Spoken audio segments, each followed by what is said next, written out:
Good. First, I want to say I appreciate you coming, and this is why we're holding this meeting.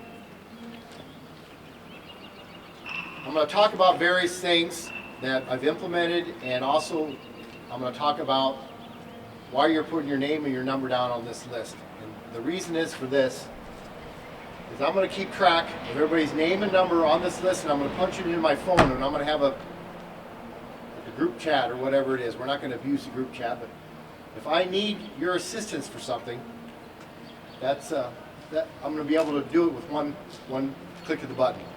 Okay? So another reason you're here is because the people that I've chosen to be here right now, you have the power to go out and talk to people that you know that can also get their name on this list. Okay, to help volunteer. I want to stress something before I go any further. Nothing has changed. As of Monday the 23rd, we are still doing the same thing that we did yesterday and the day before. Be vigilant about what we do, washing our hands, social distance, all that kind of stuff. Okay, don't go home and cause panic amongst your family and friends. Oh, we had a meeting to discuss things. This meeting is about getting a plan devised in case we need something comes up. I want to talk about the food land. That's why Marty Elkhorn is here. They're going to put it on their TV station. I know some radio stations are going to put it out. Food land and I have talked. If an elderly person or a person in need can't get out to get their groceries, all they got to do is call up to Foodland with a list. They'll put the groceries together. They'll tell you how much it is. You can either give them your card number, or we can swing by and I'll get a check from you. They'll get it all packaged up for you, and I'll deliver it to the house. If I can't do it, that's another reason I have a list, is I might text out, can somebody pick up Mary Smith's groceries and deliver it to the house? First person says, yeah, I'll go and get it. Okay, so that's an example of why I have this list. Very basic.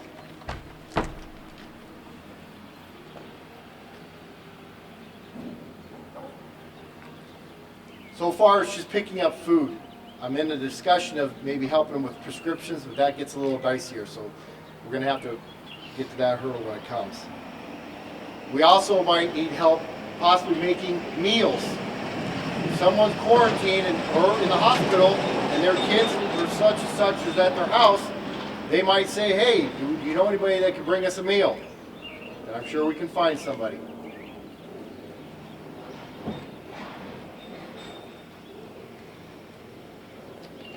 I'm going to give you an example of why we need to have a plan in effect. And this is just an example. Because not only are we dealing with the virus for these volunteers, I could have used this last year in the flood. I should have implemented this in the flood. Instead of making 30 calls around, now all they have to do is make one and say, we're sandbagging at the high school during a flood. But now we're at the virus stage, so we're going to talk about the virus. Let's say, as an example, we're quarantined. That's a high probability. It could be. Okay? We get quarantined. I'm one person. I need volunteers that I can call to make sure that our streets, our businesses are safe, our streets are safe, maybe when I'm sleeping. Okay, so I might ask somebody to go rattle the doors on all the businesses for me if I'm not able to do it. Okay, everybody understand that part of it? Okay, that's pretty basic. I've been hearing a lot of stories about the towns that are closing or being quarantined, and there's a lot of businesses being broken into and stuff. That's not going to happen in Avoca. We have to take care of ourselves. We can't rely on other people to come in and help us out.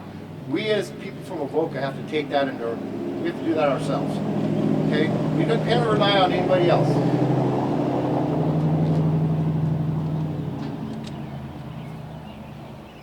So with this list and this numbers, I'll make a plan for anything that comes up. The plan might change after we meet. It might, because things are changing daily, but I'll at least have a plan and we'll be ahead of the game here in Avoca. If you want to volunteer and be on this list, whoever, or if you tell somebody that you know, when you get home, that's what I want you to do. They want to volunteer and be on this list, they can call City Hall, and the girls down there will get their name and their number, and I'll add them to the list.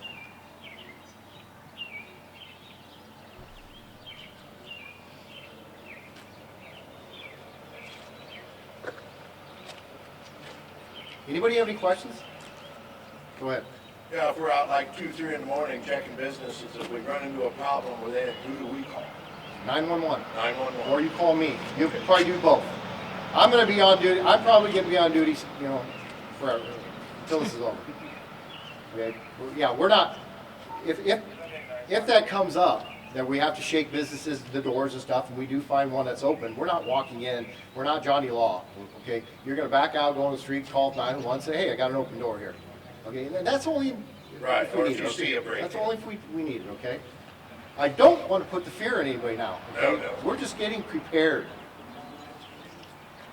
Anybody else have any questions, concerns? Anybody want to make a statement?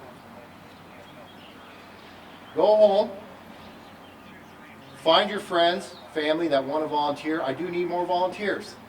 Okay, have them. I'll put them on the list. I'd like us to maybe address the elderly, call them just because they're more apt not to call in when they need some. You're right. You know, be vigilant of your neighbors if they're elderly. I mean, call them, knock on the door, back up so they can answer the door. If they're not coming to their door and stuff, call me. Well, I'll do a welfare check on them. But we do need to keep the elderly and the people in need in our mind right now. I mean, they're going to need some help. Anything else? Everybody understand? Yes, sir. We're still on the same page as we were yesterday, as of today. Okay, so we're just going to get a program going. Be prepared. All right. Thanks, Mike. Thank you.